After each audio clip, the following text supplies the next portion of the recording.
मेरा नाम सुधा है और मैं एक मिडिल क्लास परिवार से हूँ। कुछ साल पहले की बात है। मेरे मम्मी पापा ने मेरी शादी एक अमीर घर में करवाई थी। जहाँ मेरी शादी हुई थी वहाँ मेरे पति के दो भाइयों की शादी हो चुकी थी। मैं उनके घर के सबकी सबसे छोटी बहू थी और मेरे से पहले मेरी दो जेठानी आ चुकी थी। जब मैं शादी करके उस घर में गई तब मेरी सबसे बड़ी जेठानी की एक लड़की और एक लड़का था और मेरी छोटी जेठानी का सिर्फ 1 साल का लड़का था। और फिर मैं भी उस घर में छोटी बहू बनकर ही रह गई। मेरी शादी को 3 साल हो गए, लेकिन अभी तक मुझे कोई औलाद का सुख नहीं मिला था। आस पड़ोस के लोग मुझे भद्दी नज़रों से देखा करते थे और तरह तरह की बातें बनाया करते थे कि पता नहीं कैसी बहू है, शादी को 3 साल हो गए लेकिन अभी तक एक बच्चे को भी जन्म नहीं दिया है। उसके उनके ताने सुन सुनकर मुझे बस रोना ही आता था और मैं कमरे में बैठी अकेले रोती रहती थी। घर में जब मेरी जेठानी के बच्चे खेलते रहते थे तब मैं उनसे ही अपना मन बहला लिया करती थी। उनको मैंने किसी माँ से कम प्यार नहीं किया था। मैं हमेशा उन्हें बहुत प्यार करती थी क्योंकि मेरे खुद के बच्चे नहीं थे, तो मैं उनमें भी अपने बच्चों को ही देखा करती थी। मैं कभी बाहर जाती तो हमेशा उनके लिए कुछ न कुछ लेकर आया करती थी। एक दिन मेरी सास मेरे पास आई और कहने लगी, बेटा, मुझे बहुत बुरा लगता है कि लोग तुम्हें ताने देते हैं, लेकिन मैं समझ सकती हूँ तुम्हारे इस दर्द को। इसमें तुम्हारा कोई कसूर नहीं है। मैं जानती हूँ कि तुम्हें कैसा महसूस होता होगा जब लोग तुम्हें ताने देते होंगे, लेकिन बाहर वालों से तुम्हें कोई मतलब क्या है? बाहर वाले जैसा बोलते हैं बोलने दो, लेकिन तुम हमारे परिवार में रहती हो, हम तुम्हें समझते हैं। हम तुम्हें कभी ताना नहीं देते, कभी तुमसे नहीं कहते कि तुम बांझ हो। तुमने इस घर को एक बेटा नहीं दिया या बेटी भी नहीं दी, कोई बात नहीं, देखना एक दिन तुम माँ ज़रूर बनोगी। मेरा बहुत हंसता खेलता परिवार चल रहा था। ऐसे ही एक दिन मेरे पति से मेरी लड़ाई हो गई और बेहद बहस में ही मेरे पति ने मुझे बांझ बोल दिया। हालांकि मेरे पति ने कभी मुझसे इस तरह बात नहीं की थी और उन्होंने मेरी इस कमी का मजाक कभी नहीं बनाया था, लेकिन उस दिन लड़ाई बहस में उन्होंने मुझे बांझ बोला तो मेरा दिल पूरी तरह से टूट गया। क्योंकि बाहर वालों से तो मुझे कोई फ़र्क नहीं पड़ता था, लेकिन मेरे घर में मेरा पति अगर मुझे ये शब्द बोले और मुझे ताना दे तो मुझे कैसा महसूस होगा, आप ही बताओ। जब मेरे पति ने मुझे ये शब्द बोला तो मुझे बहुत घुटन सी होने लगी कि क्यों मैं इस घर में हूँ, मुझे मर जाना चाहिए। कुछ मिनट मैं चुप रही। उसके बाद मेरे पति नहाने चले गए और जब वह कमरे में वापस आए उस समय मैं जहर खाने की कोशिश कर रही थी। जैसे ही मैं खाने वाली थी मेरे पति ने आकर मेरे हाथ में जोर की झटका दिया और मेरे हाथों से जहर की पुड़िया गिरा दी। उस समय मेरी आंखों में सिर्फ आंसू ही आंसू थे। मेरा दिल मेरी किस्मत को कोस रहा था। मेरे पति ने मुझे बहुत डांटा, मेरी इस हरकत के लिए मुझे बहुत सुनाया, लेकिन थोड़ी देर बाद वह मेरे पास आए और मुझसे माफ़ी मांगने लगे कि सुधा, तुम यह क्यों करने जा रही थी? कायर लोग मरते हैं, तुम कायर हो क्या? मेरे मुंह से ये शब्द निकल गया था, मैं बोलना नहीं चाहता था। मुझे माफ़ कर दो और मुझे पता है कि तुम्हें इसी बात का बहुत ज़्यादा बुरा लगा है।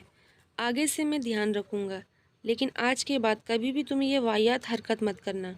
मैं तुमसे बहुत प्यार करता हूँ। हमारे जीवन में हमारी कोई औलाद तो नहीं है, हम दोनों ही हैं जो आखिर तक एक दूसरे के साथ रहेंगे। अगर तुम ये सब करोगी तो मेरा क्या होगा तुम्हारे बिना? तो मैंने अपने पति को माफ़ कर दिया और ऐसे ही साथ में रहने लगी।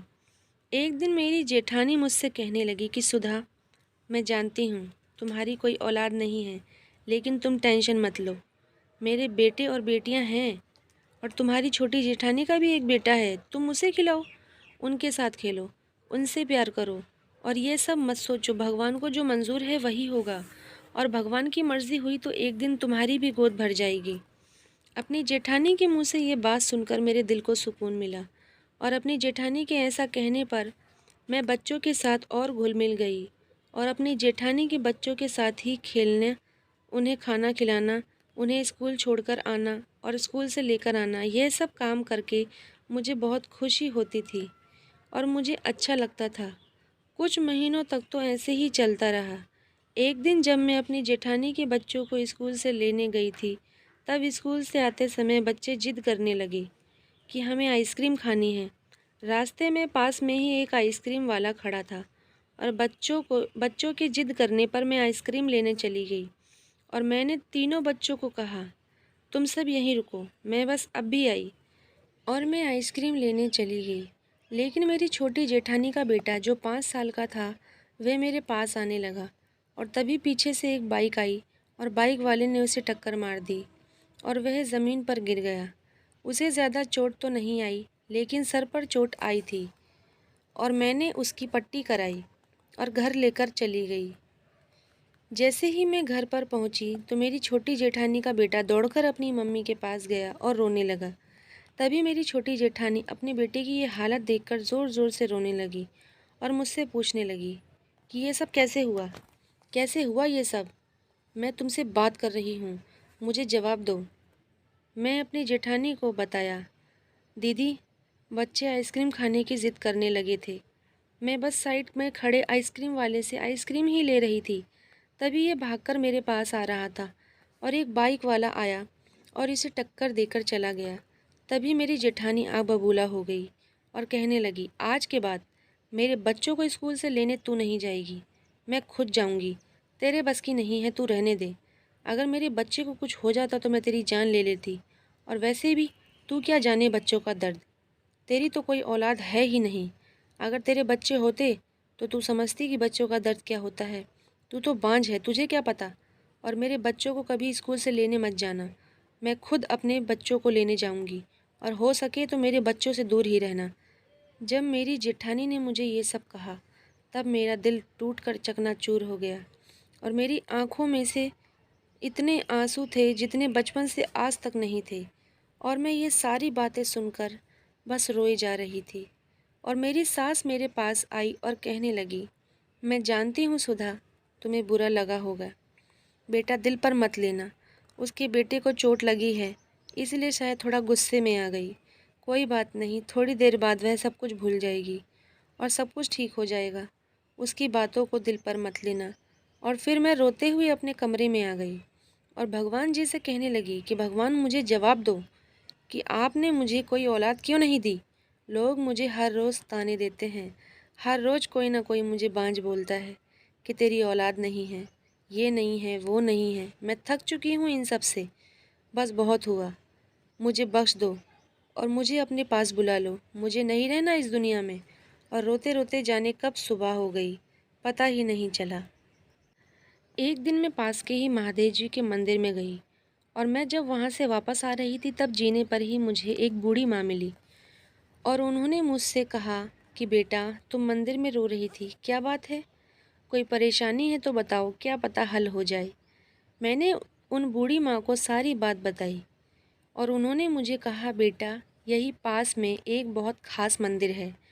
माना जाता है कि वहाँ अगर कुछ मांगा जाए तो वहाँ इच्छा ज़रूर पूरी होती है। मैं तो कहती हूँ तुम वहीं जाओ और भगवान से अपनी इच्छा मांग लेना। मुझे पूरा यकीन है तुम्हारी इच्छा ज़रूर पूरी होगी। वहाँ पर जो भी तुम मांगोगी वह तुम्हें मिल जाएगा। और फिर अगले ही दिन मैं उस मंदिर में गई और जैसा उन अम्मा जी ने कहा था, मैंने बिल्कुल वैसा ही किया और मैं हर शुक्रवार को उस मंदिर में जाने लगी। इससे मेरे दिल को बहुत सुकून मिलता था। एक दिन मैं रसोई में खाना बना रही थी और खाना बनाते बनाते अचानक से ही मैं बेहोश होकर ज़मीन पर गिर गई और आवाज़ सुनकर मेरे बाकी घर वाले भी मेरे पास आ गए और मुझे ले जाकर बेड पर लेटा दिया और घर पर ही डॉक्टर आए। जब डॉक्टर ने चेक किया तो उन्हें पता चला कि मैं माँ बनने वाली हूँ। उन्होंने ये बात मेरे सास और मेरी दोनों जेठानी और मेरे पति को बताई।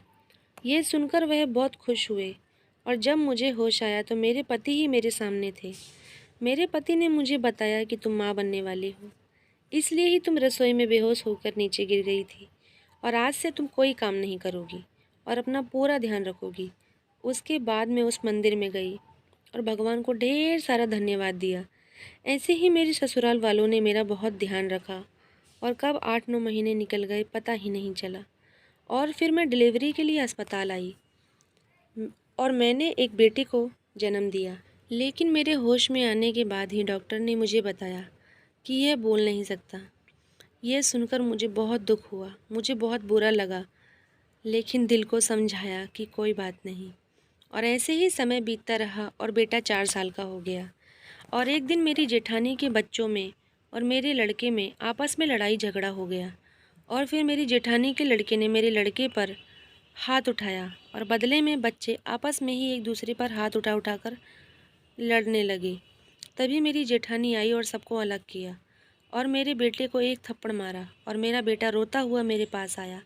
और मैंने उससे रोने की वजह पूछी तो उसने मुझे कोई जवाब नहीं दिया, क्योंकि वह बोल नहीं सकता था। मैंने उससे कहा, बेटा बताने की कोशिश करो कि क्या बात है और तुम इतना रो क्यों रहे हो, लेकिन उसने मुझे कोई जवाब नहीं दिया। मैं उस मंदिर में गई और माता रानी से शिकायत करने लगी, आपने मुझे बेटा दिया है लेकिन वह कुछ बोल नहीं सकता। आखिर क्यों आपने मेरे साथ ऐसा किया है? आपका दिया हुआ वरदान है, आप ही इसे ठीक कर सकते हो। मुझे बेटा बिल्कुल ठीक चाहिए। अब आपको ही इसे ठीक करना होगा। मेरी आंखों से लगातार आंसू बह रहे थे और मैं माता रानी से शिकायत पर शिकायत किए जा रही थी। और फिर मैं मंदिर के ही दरवाजे में मैंने अपने बेटे को बंद कर दिया और घर वापस आने लगी और अपने बेटे को माता रानी के हवाले ही छोड़ दिया। जब माता रानी की कृपा से मेरा बेटा ठीक हो जाएगा तो मैं उसे लेने आ जाऊंगी। मुझे जाता देख मेरा 4 साल का बेटा बहुत रोने लगा। मेरा बच्चा रो रो कर मुझे पुकार रहा था। उसके रोने की आवाज़ से मेरा दिल बैठ गया और मुझे इंतज़ार था बस मुझे एक बार माँ बोले। वो पूरी कोशिश कर रहा था लेकिन बोल नहीं पा रहा था। मैं अपने कदम आगे बढ़ाती रही और डर के मारे 4 साल के बेटे ने बहुत कोशिश की और आंखों में आंसू लिए बोलने की कोशिश लगातार किए जा रहा था। और एक समय पर जब मैं उसकी नज़रों से ओझल होने वाली थी तभी उसके मुंह से शब्द निकला, माँ। और मेरे कदम वहीं रुक गए और मैं दौड़कर अपने बेटे के पास गई और उसे गले से लगा लिया और अपने बेटे से बोला, और बोलो बेटा। मैं बहुत खुश हो गई और उसे लेकर अपने साथ घर आ गई। घर आने के बाद मेरी जेठानियाँ मुझे घूर घूर कर देख रही थी। मुझे और बच्चों को लेकर घर में बात विवाद होने लगा।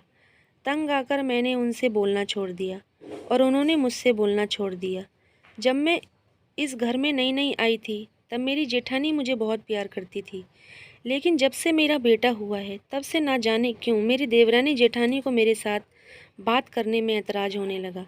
वे मुझसे नाराज़गी सी जताने लगी, जैसे उन्हें ऐसा लग रहा हो कि मेरा बेटा भी है तो अब ज़मीन जायदाद में उसका भी हिस्सा होगा। फिर हम लोगों में एक दूसरे से बातें करना भी कम हो गया और मेरी सास ने हम तीनों देवरानी जेठानी का बंटवारा कर दिया और मैं उन सब से अलग हो गई। अब मैं अपने बेटे और अपने पति के साथ एक अलग घर में रहती हूँ।